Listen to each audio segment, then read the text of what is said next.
Hello sa inyong lahat! Ang gagawin natin sa video na ito ay pinaka-espesyal. Pero bago ang lahat, pakipindot ang notification bell para kayo ay updated sa aking mga panibagong videos. So, bakit nga ba espesyal? Kasi ang ating i-unbox sa video na ito ay galing sa aking pinakamamahal na asawa. So, ito ay isang regalo na binigay niya para sa aking kaarawan. Okay, so let's check this.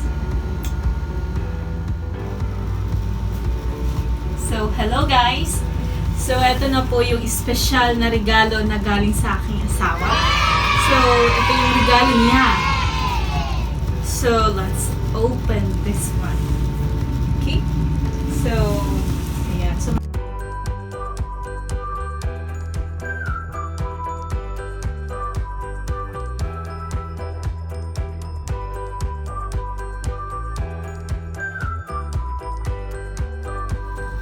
So, buksan na po natin.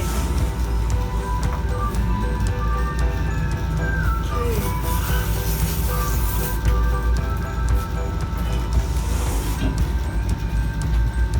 Yan na guys. So,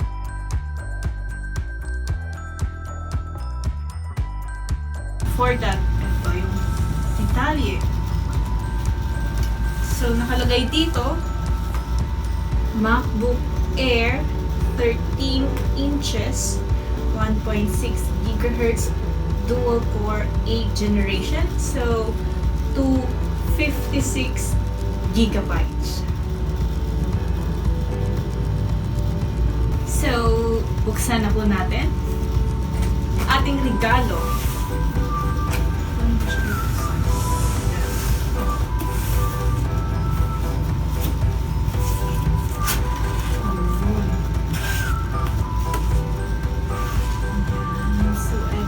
Siya, guys. Ayan. So, ayan siya, guys. So, MacBook Air 2019. Siya. Ayan. So, medyo magaan siya. Medyo magaan. Ayan po. So, ito po yung special na regalo niya sa akin. So, buksan na natin. Ano pang hinihintay natin? So, let's open this.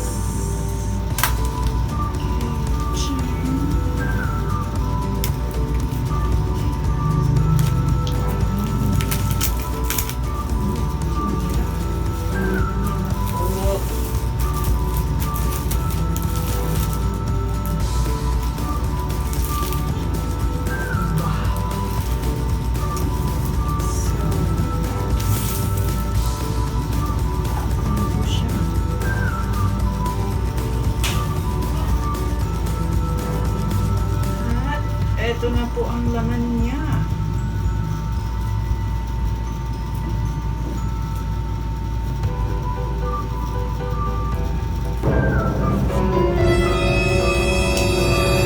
Dahan natin i-open baka magasgas.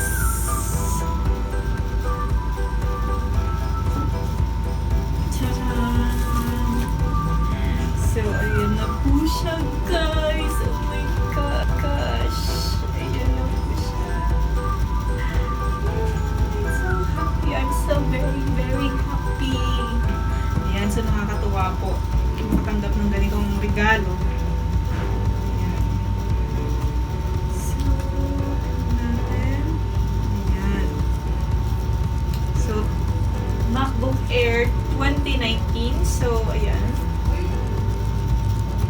13 inches lang siya.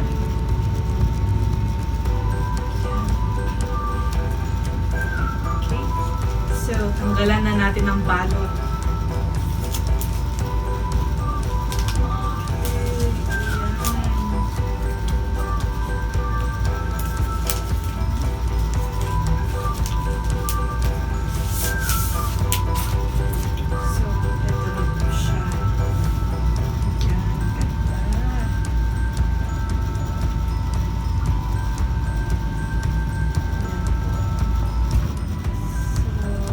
lightweight siya. So, ito yung...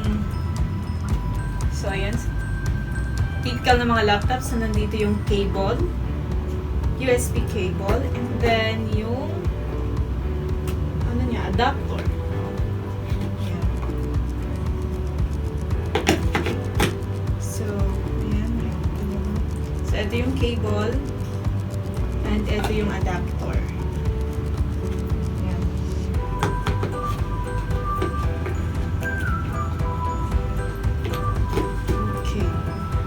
So, of course, the manual.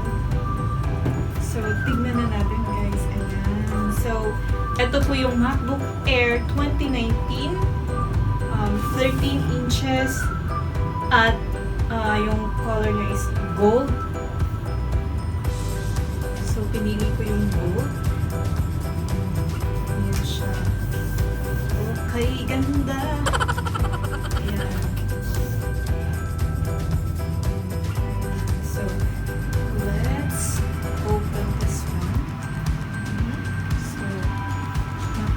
Gaan lang niya. Ayan. May paganito pa. So, ayan guys. So, nice.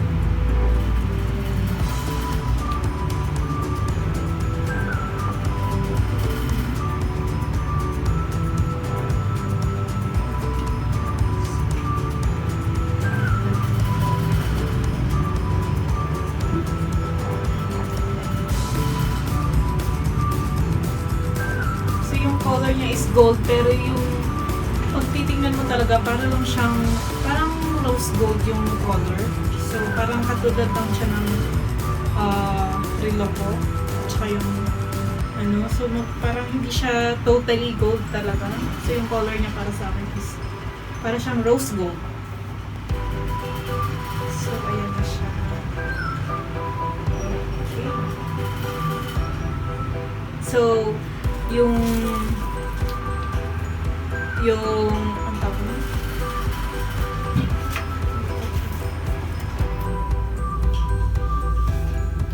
So, yung screen niya is Retina. na-display na siya. And yung keyboard niya is panibago na. So, guys, set up ko muna to. So, sa wakas, hindi na ako manghihiram ng laptop para mag-edit. Yan na, tumutunog si Siri. Wait lang. So, thank you so much. And also, thank you pala sa Power Mac Center sa SM San Fernando, Pampanga sa pag-assist sa amin kanina. So, thank you very much. And also, ayan. So, of course, sa akin. Nakamamahal na asawa. Salamat. So, guys, isi-set up ko lang ito saglit and then i-check natin. Okay?